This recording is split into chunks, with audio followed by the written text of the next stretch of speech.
Hello and welcome to the Cultured Bumpkin, all you cultured bumpkins. This is chapter 20 of Sense and Sensibility by Jane Austen. Now, if you're new here, this is live recording, obviously, and then it'll be edited into an audiobook and uploaded onto the page. So if you go to full audiobooks, the playlist on the main page, you will see the books that have been finished and uploaded. And I'm always doing more.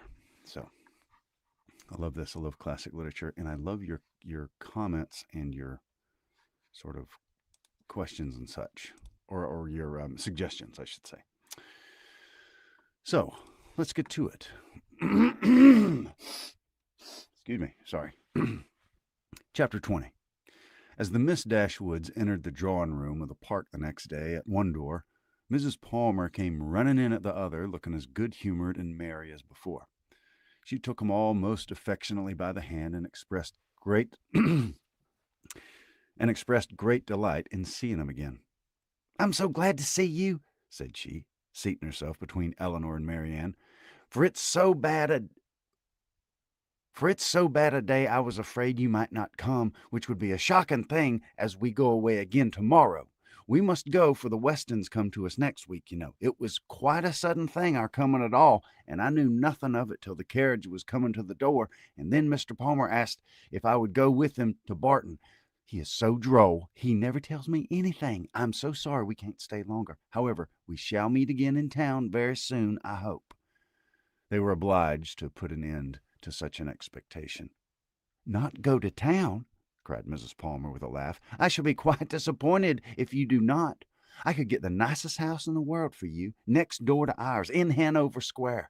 You must come, indeed. I'm sure you shall all be very happy to I'm sure I shall be very happy to chaperone you any time till I'm confined, if Mrs. Dashwood would not like to go into public."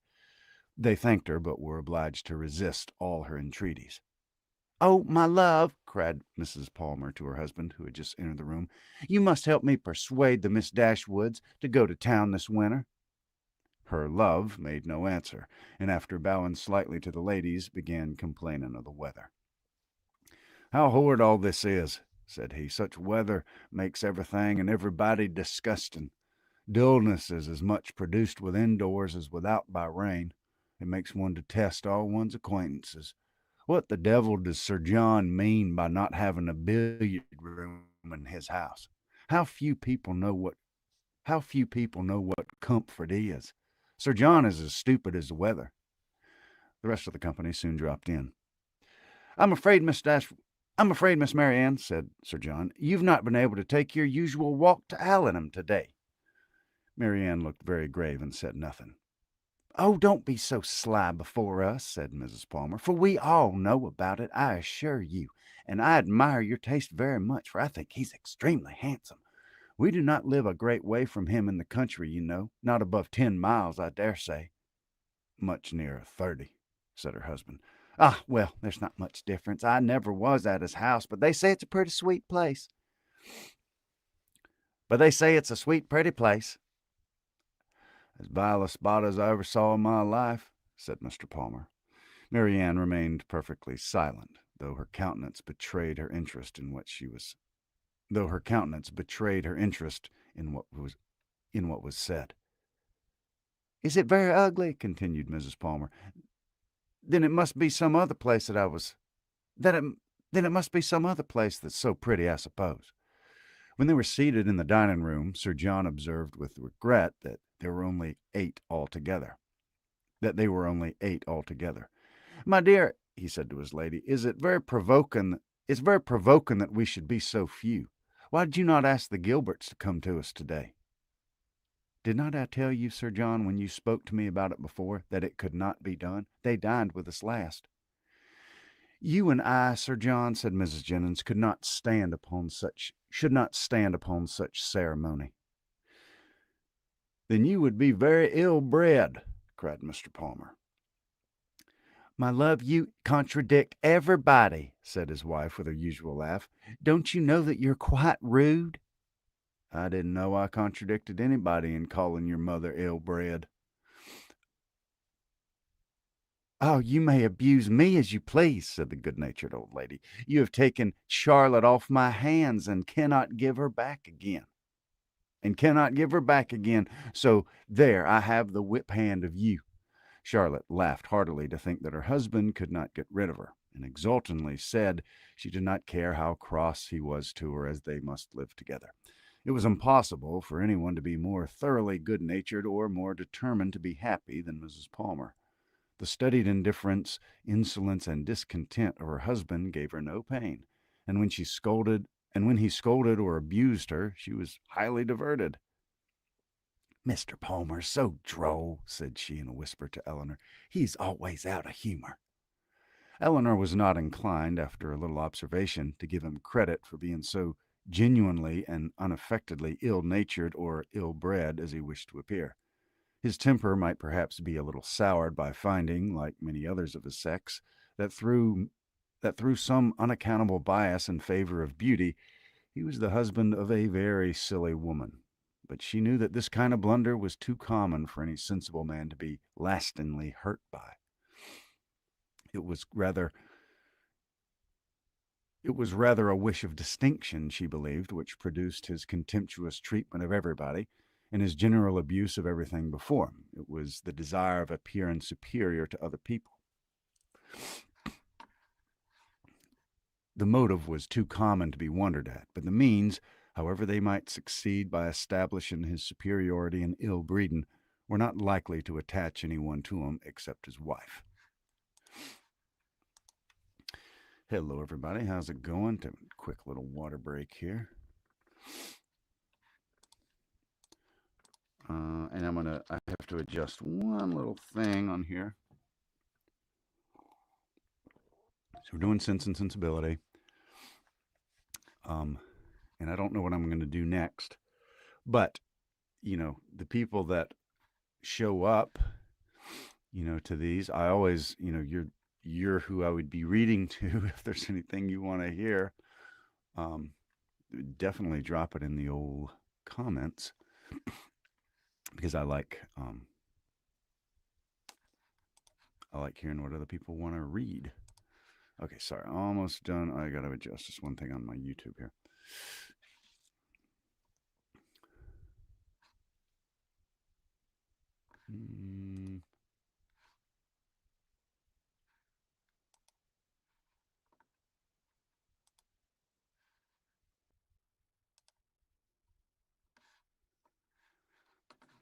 All right. Okay. "Oh, my dear Miss Dashwood," said Mrs. Palmer soon afterwards, "I've got such a favor to ask of you and your sister. Will you come and spend some time at Cleveland this Christmas? Now, pray do, and come when the Westons are with us. You cannot think how happy I shall be. It'll be quite delightful. My love," applying to her husband, don't you long to have the Miss Dashwoods come to Cleveland?" "Certainly," he replied with a sneer. "I came into Devonshire with no other view." "There now," said his lady, "you see Mr. Palmer expects you, so you cannot refuse to come." They both eagerly and resolutely declined her invitation. "But indeed you must and shall come. I'm sure you'll like it of all things. The Westons will be with us, and it'll be quite delightful. You cannot think of what a sweet place Cleveland is. And we are so gay now, for Mr. Palmer's always going about the country canvassing against the election, and so many people came to dine with us that I never saw before. It's quite charming. But poor fellow, it's very fatiguing to him, for he's forced to make everybody like him." Eleanor could hardly keep her countenance as she assented to the hardship of such an obligation. How charming it'll be," said Charlotte, "when he's in Parliament, won't it? How I shall laugh! It will be so ridiculous to see all his letters directed to him with an M.P. But do you know, he says he'll never frank for me. He declares he won't. Don't you, Mr. Palmer?" Mr. Palmer took no notice of her. "He cannot bear writing, you know," she continued. "He says it's quite shocking." "No," said he, "I never said anything so irrational. Don't palm all your abuses of language upon me." "There now, you see how droll he is. There's always there is always the way with him. Sometimes he won't speak to me for half a day together, and then he comes out with something so droll, all about anything in the world. She surprised Eleanor very much as they returned to the drawing room by asking her whether she did not like Mr. Palmer excessively. Certainly, said Eleanor. He seems very agreeable. Well, I'm glad you do. I thought you would. He's so pleasant, and Mr. Palmer's excessively pleased with you and your sisters, I can tell you. And you can't think how disappointed he'll be if you don't come to Cleveland. I can't imagine why you would object to it. Eleanor was again obliged to decline her invitation, and by changing the subject, put a stop to her entreaties. She thought it probable that as they lived in the same county, Mrs. Palmer might be able to give some more particular account of Willoughby's general character than could be gathered from the Middletons' partial acquaintance with him, and she was eager to gain from anyone such a confirmation of his merits as might remove the possibility of fear from Marianne. She began by inquiring if they saw much of Mr. Willoughby at Cleveland, and whether they were intimately acquainted with him. Oh, yes, I know him extremely well, replied Mrs. Palmer. Not that I ever spoke to him, indeed, but I have seen him forever in town. Somehow or other, I never happened to be staying at Barton while he was at Allenham. Mamma saw him here once before, but I was with my uncle at Weymouth. However, I dare say we should have seen a great deal of him in Somersetshire if it had not happened very unluckily that we should not have been in the country together. He is very little at Combe, I believe. If he were ever so much there, I do not think Mr. Palmer would visit him, for he's in the opposition, you know, and besides, it's such a way off. I know why you inquire about him very well. Your sister's to marry him. I'm monstrous glad of it, for then I shall have her for a neighbor, you know. Upon my word, replied Eleanor, you know much more of the matter than I do, if you have any reason to expect such a match. I don't pretend to deny it, because you know it's what everybody talks of. I assure you I heard it on my way through town. My dear Mrs. Palmer, upon my honor I did. I met Colonel Brandon Monday morning in Bond Street just before we left town, and he told me of it directly. You surprise me very much. Colonel Brandon tell you of it. Surely you must be mistaken. To give such intelligence to a person who could not be interested in it, even if it were true, is not what I should expect Colonel Brandon to do. But I do assure you it was so for all that, and I will tell you how it happened. When we met him, he turned back and walked with us, and so we began talking of my brother and sister, and one thing and another, and I said to him, So, Colonel, there's a new family come to Barton Cottage, I hear, and Mama sends me word they're very pretty, and that one of them's going to be married to Mr. Willoughby of Combe Magna. Is that true, pray? For of course you must know, as you've been in Devonshire so lately. And what did the Colonel say? Oh, he did not say so much, but he looked as if he knew it to be true. So from that moment I set it down as certain. It'll be quite delightful, I declare. When's it to take place? Mr. Brandon was very well, I hope? Oh, yes, quite well, and so full of your praises. He did nothing but say fine things of you. I'm flattered by his commendation. He seems an excellent man, and I think him uncommonly pleasing. So do I. He's such a charming man that it's quite a pity that he should be so grave and so dull. Mamma says he was in love with your sister, too. I assure you it was a great compliment if he was, for he hardly ever falls in love with anybody. Is Mr. Willoughby much known in your part of Somersetshire? Is Mr. Willoughby much known in your part of Somersetshire? Somersetshire? I don't know. I say I'm butchering it, but I'm butchering all the other words, too, so that'll be all right. Is Mr. Willoughby much known in your part of Somersetshire? Said Eleanor. Oh, yes, extremely well. That is, I do not believe many people are acquainted with him, because Combe Magna's so far off. But they think him all But they all think him extremely agreeable, I assure you. Nobody's more liked than Mr. Willoughby wherever he goes, and so you may tell your sister. She's a monstrous lucky girl to get him, upon my honor. Not that he is Not that he is much more lucky in getting her, because she's so very handsome and agreeable that nothing can be good enough for her. Don't think I don't think her hardly all handsomer than you, I assure you, for I think you both excessively pretty, and so does Mr. Palmer, too, I'm sure, though I could not get him to own it last night. Mrs. Palmer's information respecting Willoughby was not very material, but some testimony in his favor, however small, was pleasing to her. I'm so glad we all got acquainted at last, continued Charlotte, and now I hope we shall all be great friends. You can't think how much I long to see you. It's so delightful that you should live at the cottage. It's so delightful that you should live at the cottage. Nothing can be like it, to be sure. And I'm so glad your sister's going to be well married. I hope you'll be a great deal at Combe Magna. It's a sweet place by all accounts.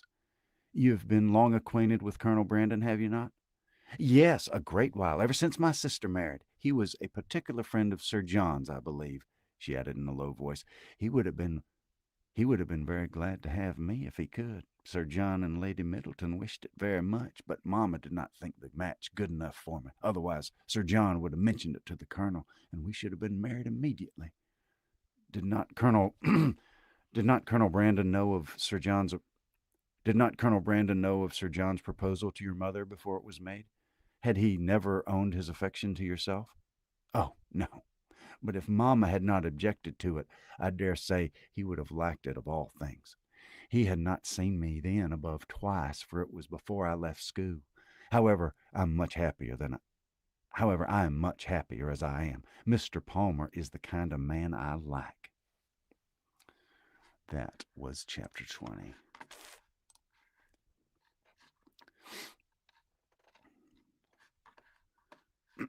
Excuse me. All right, let's go to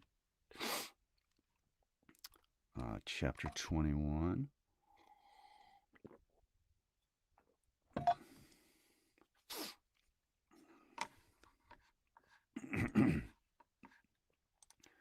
Chapter 21.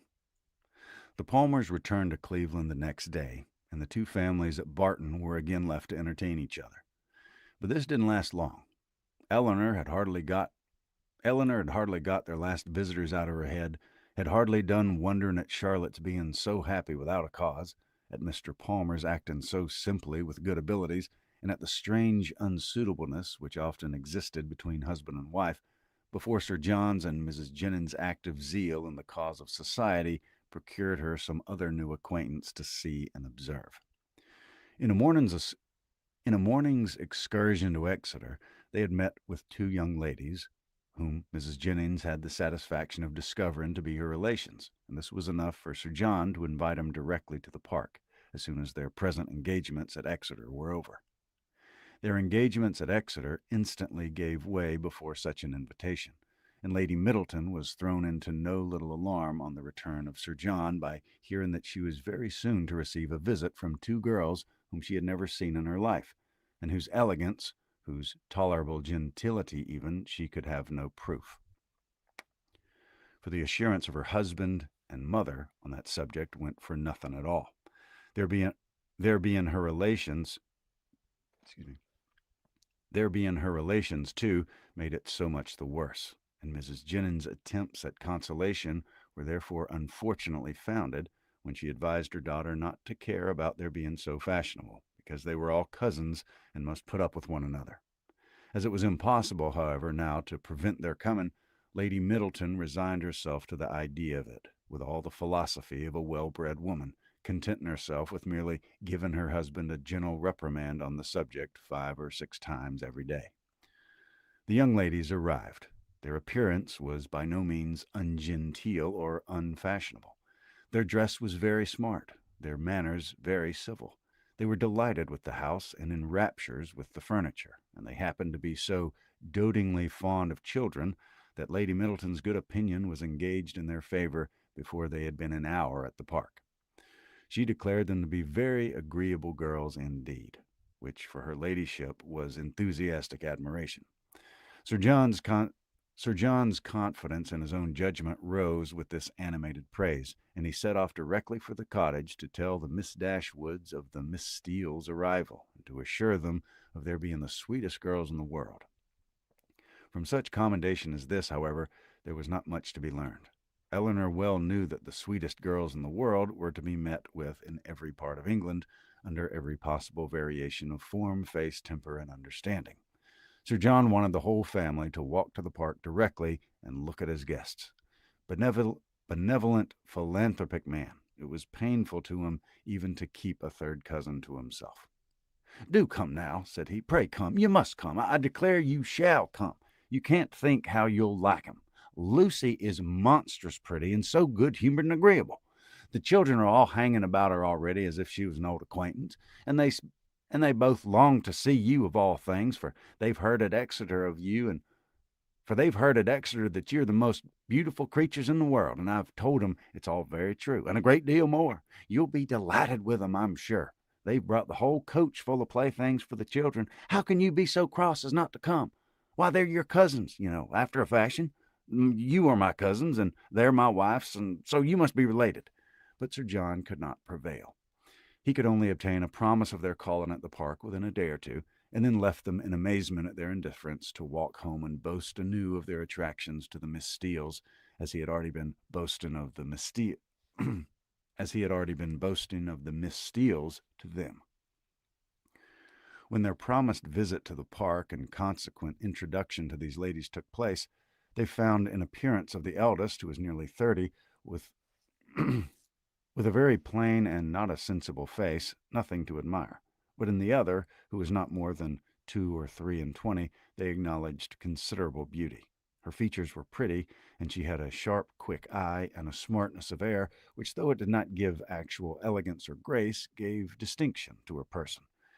Their manners were particularly civil, and Eleanor soon allowed them credit for some kind of sense when she saw with what constant and judicious attention they were making themselves agreeable to Lady Middleton. With her children they were in continual raptures, extolling their beauty, courting their notice, and humoring their whims.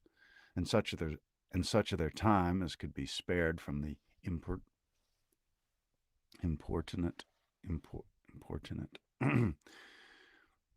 let's see. And such as their time as could be spared in the importunate and such as their time could be spared from the importunate demands which this politeness made on it, was spent in admiration of whatever her ladyship was doing, if she happened to be doing anything, or in taking patterns of some elegant new dress, in which her appearance the day before had thrown him into unceasing delight. Fortunately for those who pay their court through such foibles, a fond mother, though in pursuit of praise for her children, the most rapacious of human beings, is likewise the most credulous. Her demands are exorbitant, but she will swallow anything, and the excessive affection and endurance of the Miss Steeles toward her offspring were viewed therefore by Lady Middleton without the smallest surprise or distrust. She saw with maternal complacency all the impertinent encroachments and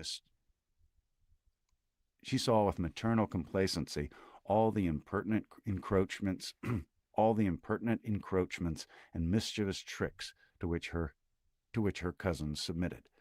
She saw their sashes untied, their hair pulled about their ears, their work bags searched, and their knives and scissors stolen away, and felt no doubt of its being a reciprocal enjoyment. It suggested no other surprise than that Eleanor and Marianne should sit so composedly by without claiming a share in what was passing. "John is in such spirits today," said she, on his taking Miss Steele's pocket-handkerchief and throwing it out the window. "He is full of monkey tricks."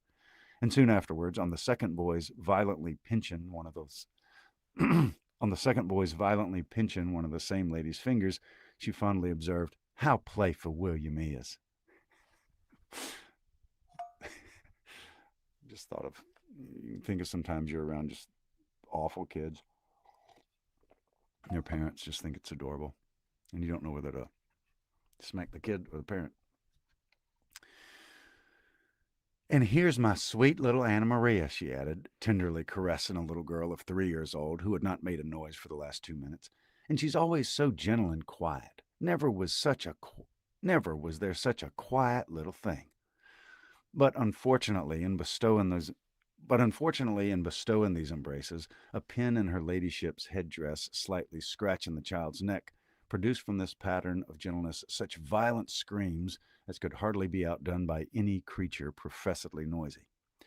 The mother's consternation was excessive, but it could not surpass the alarm of the Miss Steeles, and everything was done by all three in so critical an emergency, which affection could suggest as likely to assuage the agonies of the little sufferer. She was seated in her mother's lap, covered with kisses, her wound bathed with lavender water by one of the Miss Steeles, who was on her knees to attend her, and her mouth stuffed with sugar plums by the other. With such a reward for her tears, the child was too wise to cease crying. She still, she still screamed and sobbed lustily, kicked her two brothers for offering to touch her, and all their united soothings were ineffectual till Lady Middleton, luckily remembering that in a scene of similar distress last week, some apricot marmalade had been successfully applied for a bruised temple, the same remedy was eagerly proposed for this unfortunate scratch, and a little intermission of screams in the young lady on hearing it gave them reason to hope that it would not be rejected. She was carried out of the room, therefore, in her mother's arms in quest of this medicine, and as the two boys chose to follow, though earnestly entreated by their mother to stay behind, the four young ladies were left in a quietness which the room had not known for many hours. Poor little creatures, said Miss Steele as soon as they were gone. It might have been a very sad accident. Yet I hardly know how, cried Marianne, unless it had been under totally different circumstances. But this is the usual way of heightening alarm. There's nothing to be alarmed at in reality. What a sweet woman Lady Middleton is, said Lucy Steele. Marianne was silent. It was impossible for her to say what she did not feel, however trivial the occasion, and upon Eleanor, therefore, the whole task of telling lies when politeness required it always fell. She did her best when thus called on by speaking of Lady Middleton with more warmth than she thought, though with far less than Miss Lucy. And Sir John, too, cried the elder sister. What a charming man he is! Here, too, Miss Dashwood's commendation, being only simple and just, came in without any eclat. She merely observed that he was perfectly good-humored and friendly.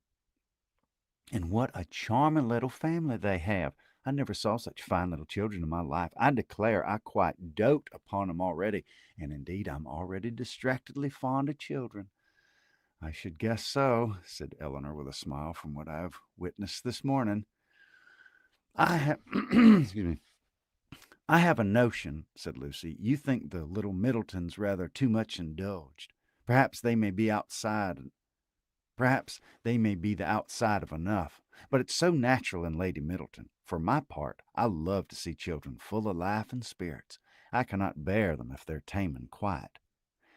I confess, replied Eleanor, while I'm at Barton Park, I never think of tame and quiet children with any abhorrence. A short pause succeeded this speech, which was first broken by Miss Steele, who seemed very much disposed for conversation, and who now said rather abruptly, "And how do you like Devonshire, Miss Dashwood? I suppose you're very sorry to leave Sussex." In some surprise at the familiarity of this question, or at least of the manner in which it was spoken, Eleanor replied that she was. "Norland is a prodigious beautiful place, is it not?" added Miss Steele. "We have heard Sir John admire it excessively," said Lucy, who seemed to think some apology necessary for the freedom of her sister. "I think every one must admire it," replied Eleanor, "whoever saw the place, though it's not supposed to be that anyone can estimate its beauties as we though it's not to be supposed that anyone can estimate its beauties as we do. And have you had a great many smart beaux there? I suppose you had not so many in this part of the world. For my part, I think they are a vast addition anyways." But But why should you think, said Lucy, looking ashamed of her sister, that there are not as many genteel young men in Devonshire as Sussex? Nay, nay, my dear, I'm sure I don't pretend to say that there aren't. I'm sure there's a vast many smart beaux in Exeter, but how could I tell what smart beaux there might be about Norland? And I was only afraid the Miss Dashwoods might find it dull at Barton if they had not so many as they used to have.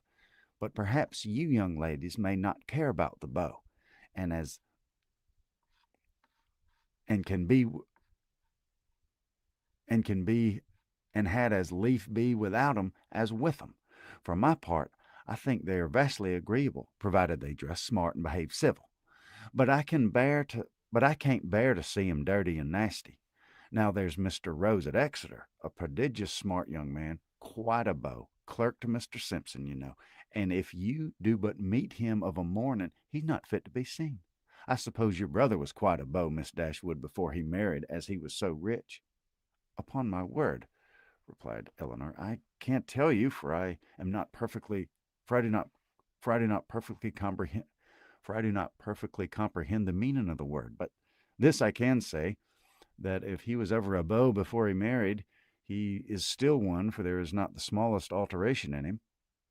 Oh dear, one never thinks of married men's being beaux. They have something else to do. Lord, Anne, cried her sister, you can talk of nothing but beaux. You'll make Miss Dashwood believe you think of nothing else. And then, and then to turn the discourse, she began admiring the house and furniture. Quick water break.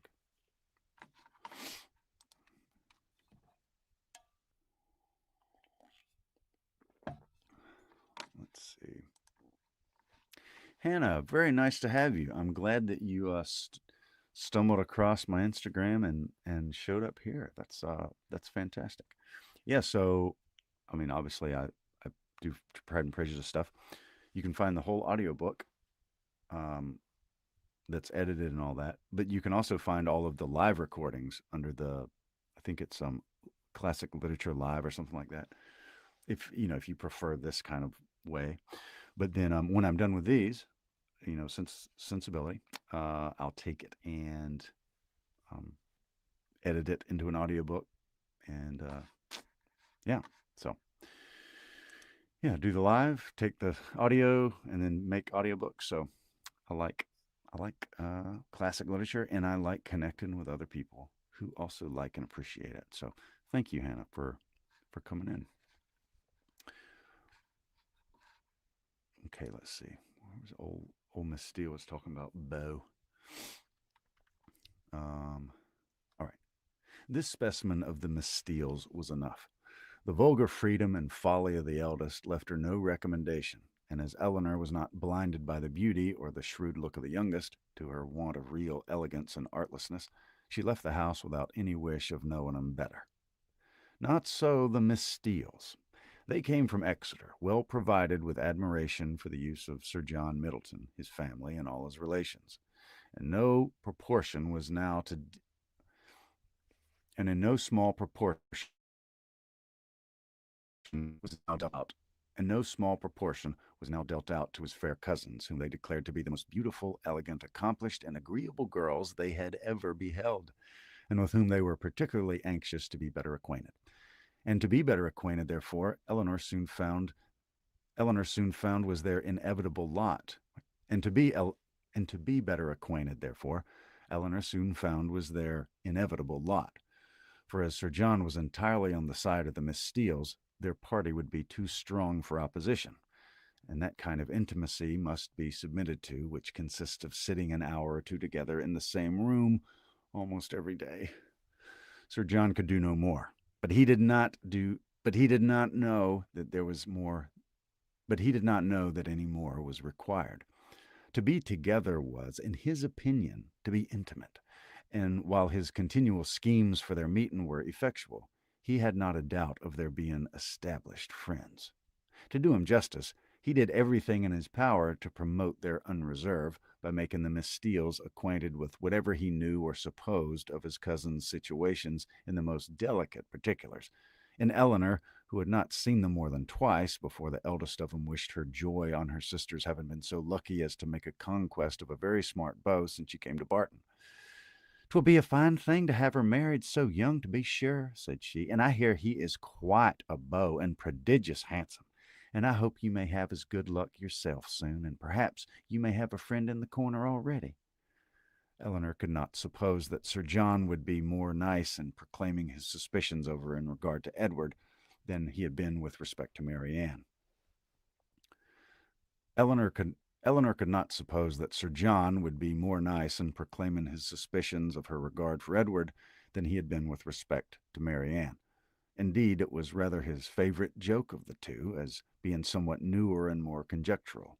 And since Edward's visit, they had never dined together without his drink into her best affections with so much significancy and so many nods and winks as to excite general attention. The letter F had likewise invariably brought forward and found productive of such countless jokes that its character as the wittiest letter in the alphabet had long been established with Eleanor. The Miss Steeles, as she expected, had now all the benefit of these jokes, and in the eldest, of whom they raised a curiosity to know the name of the gentleman alluded to it, which,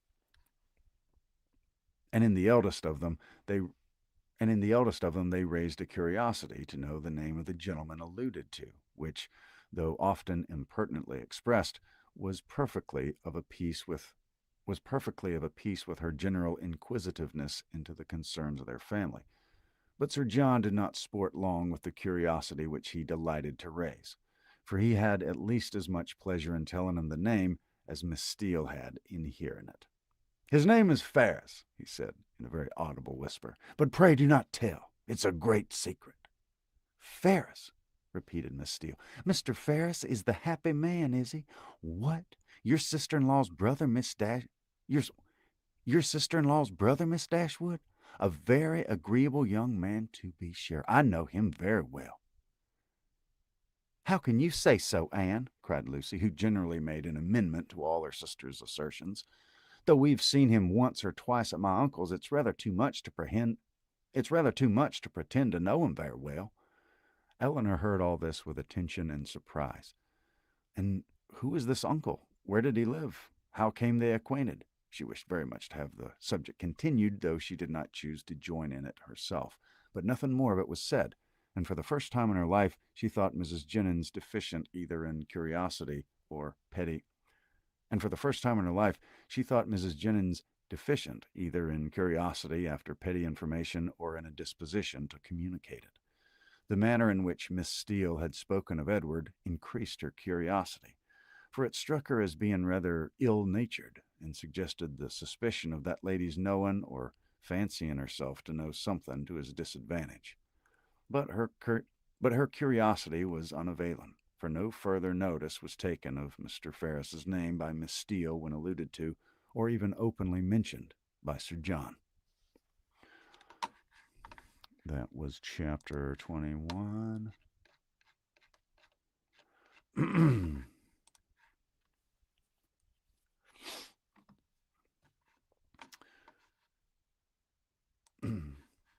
Oh, yeah, Hannah, you bet.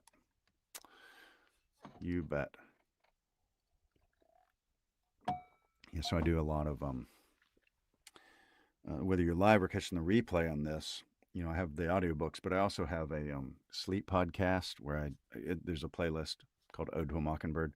So I read classic poetry just to sounds of nature and stuff like that. And, there's lots of short stories, lots of poetry live. I'll do stuff like this and read poetry live for my podcast. So there's a lot of fun stuff around here if you like literature.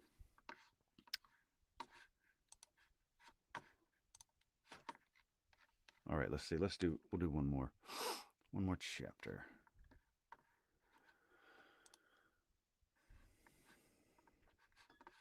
Okay. Chapter 22. Mary Ann, who had never much toleration for anything like impertinence, vulgarity, inferiority of parts, or even difference of taste from herself, was at this time particularly ill-disposed from the state of her spirits, to be pleased with the Miss Steeles or to encourage their advances. And to the invariable coldness of her behavior towards them, which checked every endeavor at intimacy on their side, Eleanor principally attributed that preference of herself which soon became evident in the manners of both, but especially of Lucy, who missed no opportunity of engaging her in conversation, or of striving to improve their acquaintance by an easy and frank communication of her sentiments. Lucy was naturally clever. Her remarks were often just and amusing, and as a companion for half an hour, Eleanor frequently found her agreeable. But her powers had received no aid from education. She was ignorant and illiterate, and her deficiency of all mental improvement, her want of information in the most common particulars, could not be concealed from Miss Dashwood, in spite of her constant endeavor to appear to advantage. Eleanor saw and pitied her for the neglect of abilities which education might have rendered so respectable. But she saw, with less tenderness of feeling, the thorough want of delicacy, of rectitude, of integrity of mind, which her intentions, her assiduity, her assiduities, her flatteries at the park betrayed. And she could have no longer satisfaction in the company of a person who joined insincerity with ignorance, whose whose want of instruction prevented their meeting in conversation on terms of equality, and whose conduct towards others made every show of attention and deference towards herself perfectly valueless. "You'll think my question an odd one, I dare say," said Lucy to her one day, as they were walking together from the park to the cottage. "But pray, are you personally acquainted with your sister-in-law's mother, Mrs. Ferris?" Eleanor did not think the question a very odd one, and her countenance expressed it, as she afterwards said, as she answered, that she had never seen Mrs. Ferris. "Indeed," replied Lucy. "I wonder at that, for I thought you must have seen her at Norland sometimes. Then perhaps you cannot tell me what sort of woman she is." "No," returned Eleanor, cautious of giving her real opinion of Edward's mother, and not very desirous of satisfying what seemed impertinent curiosity. "I know nothing of her." "I'm sure you think I'm sure you think me very strange for inquiring about her in such a way," said Lucy, eyeing Eleanor attentively as she spoke. "But perhaps there may be reasons. I wish I might venture, but however, I hope you'll do me the justice of believing that I do not mean to be impertinent." Eleanor made her a civil reply, and they walked on for a few minutes. In silence. It was broken by Lucy, who renewed the subject again by saying, with some hesitation, "I cannot bear to have you think impertinently. I cannot bear to. I cannot bear to have you think me impertinently curious. I'm sure I would rather do anything in the world than be thought so by a person whose good opinion is so well worth having as yours. And I'm sure I should not have the smallest fear of trusting you. Indeed, I should be very glad of your advice how to manage in such an uncomfortable situation as I am in. However, there's no occasion to trouble you. I'm sorry you do not happen to know Mrs. Ferris." "I'm sorry I do not," said Eleanor in great astonishment. "If I could be of any use to you, uh, I'm sorry I do not," said Eleanor in great astonishment. "If it could be of any use to you to know my opinion of her, but I really never understood that you were at all connected with that family, and therefore I'm a little surprised, I confess, at so serious an inquiry into her character." "Oh, I dare say you are, and I'm sure I do not at all wonder at it. But if I dared tell you all, you would not be so much surprised. Mrs. Ferris is certainly nothing to me at present, but the time may come, how soon it will come must depend upon herself, then when we may be very intimately connected." She looked down as she said this, amiably bashful, with only one side glance at her companion to observe its effect on her. "Good heavens!" cried Eleanor. What do you mean? Are you acquainted with Mr. Robert Ferris? Can you be?" And she did not feel much delighted with the idea of such a sister-in-law. "No, no," replied Lucy. "Not to Mr. Robert Ferris. I never saw him in my life. But," fixing her eyes upon Eleanor, "to his eldest brother." What felt Eleanor in that moment? Astonishment. That would have been as painful as it was strong, had not an immediate disbelief of the assertion attended it. She turned towards Lucy in silent amazement, unable to divine the reason or object of such a declaration. And though her complexion varied, she stood firm in incredulity, and felt in no danger of a hysterical fit or swoon. "You may be well surprised," continued Lucy, "for to be sure you could have had no idea of it before, for I dare say he never dropped the smallest hint of it to you or your family, because he's always meant it to be a great secret. For I'm sure he's And I'm sure he's been faithfully kept so by me to this hour. Not a soul of all my relations know of it but Anne, and I never should have mentioned it to you if I had not the greatest dependence in the world upon your secrecy. And I thought my behavior in asking so many questions about Mrs. And I really thought my behavior in asking so many questions about Mrs. Ferris must seem so odd that it ought to be explained. And I do not think Mr. Ferris can be displeased when he knows I've trusted you, because I know he has the highest opinion in the world of all your family and looks upon you and the other Miss Dashwoods quite as his own sisters. She paused. Excuse me. Eleanor, for a few moments, remained silent. Her astonishment at what she heard was at first too great for words. But at length, forcing herself to speak, and speak cautiously, she said, with calmness of manner, which tolerably well concealed her surprise and solicitude, "May I ask if your engagement is of long standing?" "We've been engaged these 4 years." 4 years? Yes. Eleanor, though greatly shocked, still felt unable to believe it. "I did not know," she said, "that you were even acquainted till the other day." "Our acquaintance, however, is of many years' date. He was under my uncle's care, you know, a considerable while." "Your uncle?" "Yes, Mr. Pratt. Did you never hear?" "Yes, Mr. Pratt. Did you never hear talk of Mr. Pratt?" "I think I have," replied um, "I think I have," replied Eleanor with an exertion of spirits which increased with her increase of emotion. "He was 4 years with my uncle.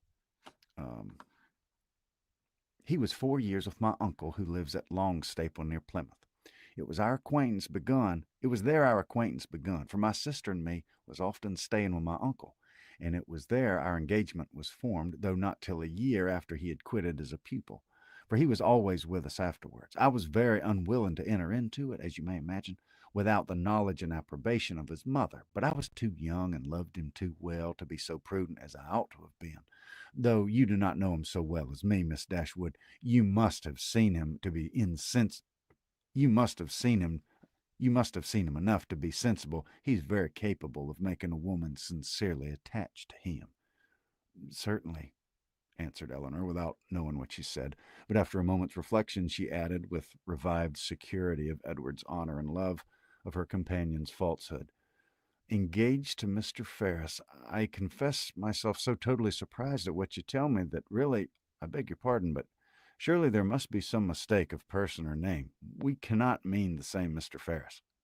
"We can mean no other," cried Lucy, smiling. "Mr. Edward Ferris, the eldest son of Mrs. Ferris of Park Street, and brother of your sister-in-law, Mrs. John Dashwood, is the person I mean. You must allow that I am not likely to be deceived as to the name of the man on whom all my happiness depends."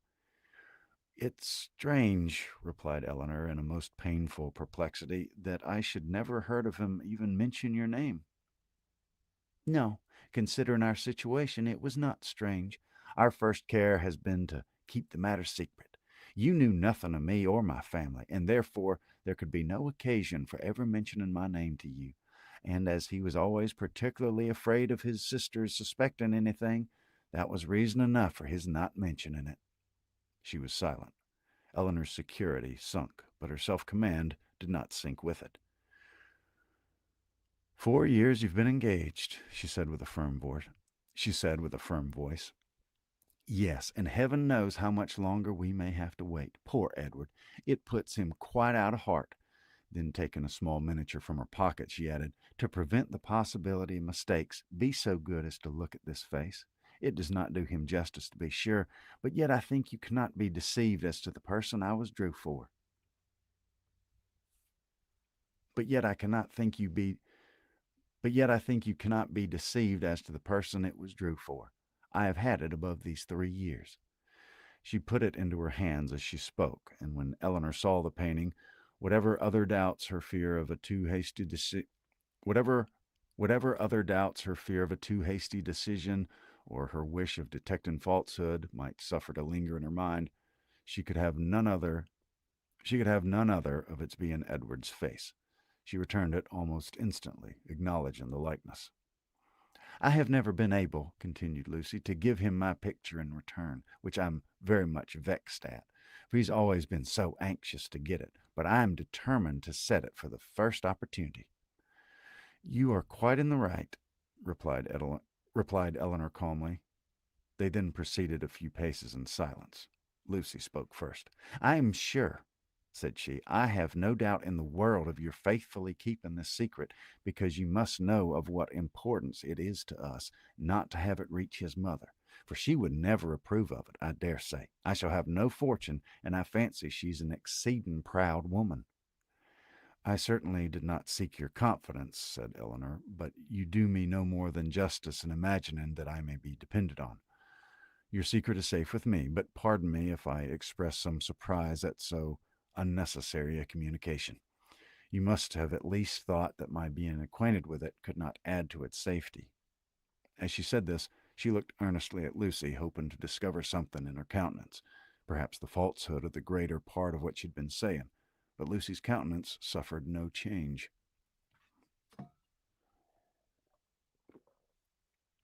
A little water break.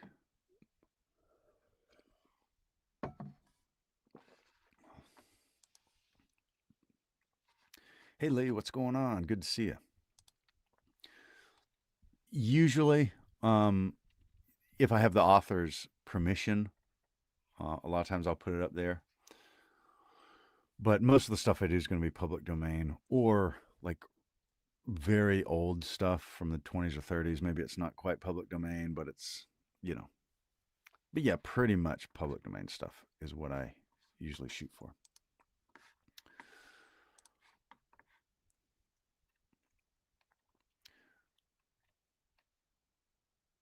I was afraid you would think I was taking a great liberty with you, said she, in telling you all this. I've not known you long enough to be I have not known you long to be sure, personally at least, but I have known you and your family by description a great while, and as soon as I saw you, I felt as if you were an old acquaintance. Besides, in the present case, I really thought some explanation was due after my taking such particular inquiries about, excuse me, I really thought some explanation was due to you after making such particular after making after my making such particular I'm just tripping on this. I really thought some explanation was due to you after my making such particular inquiries about Edward's mother, and I'm so unfortunate that I have not had a creature whose advice I can ask. Anne is the only person that I know of, and she has no judgment at all. Indeed, she does me a great deal more harm than good, for I'm in constant fear of her betraying me. Does not hold her tongue, as you must perceive, and I'm sure I was in the greatest fright in the world the other day when Edward's name was mentioned by Sir John, lest she should out with it all. You can't think how much I go through in my mind. You can't think how much I go through in my mind from it altogether. I only wonder that I'm alive after what I suffered for Edward's sake these last 4 years. Everything is everything in such suspense and uncertainty, and seeing him so seldom, we can hardly meet above twice a year. I am sure I wonder my heart is not quite broke. Here she took out her handkerchief, but Eleanor did not feel very compassionate. Sometimes, continued Lucy after wiping her eyes, I think whether it would not be better for us to break the matter off entirely. As she said this, she looked directly at her companion. But then at other times I have not resolution enough for it. I cannot bear the thoughts of making him so miserable as to know the very mention of a thing would do.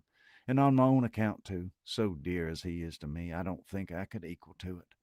Would you advise me? What would you advise me to do in such a case, Miss Dashwood? What would you do yourself?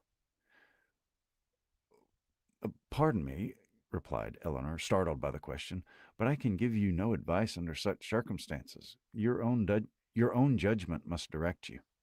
To be sure, continued Lucy, after a few minutes' silence on both sides, his mother must provide him some time. His mother must provide for him some time or other. But poor Edward is so cast down by it. Did you not think him dreadful low spirited when he was at Barton? He was so miserable when he left us at Longstaple to go to you that I was afraid you would think him quite ill. Did he come from your uncle's then when he visited us? Oh, yes, he had been staying a fortnight with us. Did you think he came directly from town? No, replied Eleanor, most feelingly sensible of every fresh circumstance in favor of Lucy's veracity. I remember he told us that he'd been staying a fortnight with some friends near Plymouth. She remembered. She remembered too her own surprise at the She remembered, too, at her own surprise at the time, at his mentioning nothing farther of those friends, at his total silence with respect even to their names. Did you not think him sadly out of spirits? replied, repeated Lucy. We did, indeed, particularly so when he first arrived. When he, particularly so when he first arrived. I begged him to exert himself for fear you should suspect what was the matter, but I made for fear you should suspect what was the matter, but it made him so melancholy not being able to stay more than a fortnight with us, and seeing me so much affected, poor fellow. I'm afraid it's just the same with him now, for he writes in wretched spirits. I heard it. I heard from him just the. I heard from him just before I left Exeter, taking a letter from. I heard from him just before I left Exeter. I heard from him just before I left Exeter, taking a letter from her pocket and carelessly showing the direction to Eleanor. You know his hand, I dare say. A charming one it is. But it is not written so well as usual. He was tired, I dare say, for he had just filled the sheet to me as full as possible. Eleanor saw that it was his hand, and she could doubt no longer. This picture, this picture, she had allowed herself to believe, might have been accidentally obtained. It might ha- it might not have been Edward's gift, but a correspondence between them by letter could subsist only under positive engagement. Could but a correspondence between them by letter could subsist only under a positive engagement, could be authorized by nothing else. For a few moments she was almost overcome. Her heart sunk within her, and she could hardly stand. But exertion was indispensably necessary, and she struggled so resolutely against the oppression of her feelings that her success was speedy and, for the time, complete. Writing to each other, said Lucy, returning the letter to her pocket, is the only comfort we have in such long separations. Yes, I have one. Yes, I have one other comfort in his picture, but poor Edward has not even that. If he has but had my, if he had but my picture, he says he should be easy. He says he should be easy. I gave him a lock of my hair and a ring when he was at Longstaple last, and that was some comfort to him, he said, but not equal to a picture. Perhaps you might notice the ring when you saw him? I did, said Eleanor, with a composure of voice under which was concealed an emotion and distress beyond anything she had ever felt before. Under which was concealed an emotion and distress beyond anything she had ever felt before. She was mortified, shocked, confounded. Fortunately for her, they had now reached the cottage, and the conversation could be continued no farther. After sitting with him a few minutes, the Miss Steeles returned to the park, and Eleanor was then at liberty to think and be wretched. Is the end of chapter 22. And let's see, I think that was, yeah, so that's the end of volume 1 as well, depending on what you're reading on, what edition. So anyway, that'll be the end for tonight. It's 3 good chapters, and thank you very much for joining me, reading along with me. And yeah, if you're new, I hope you'll subscribe and hope you hit the like button, all that stuff. And hopefully I'll see you back here tomorrow night, 9 Central. So take care. Talk to you later.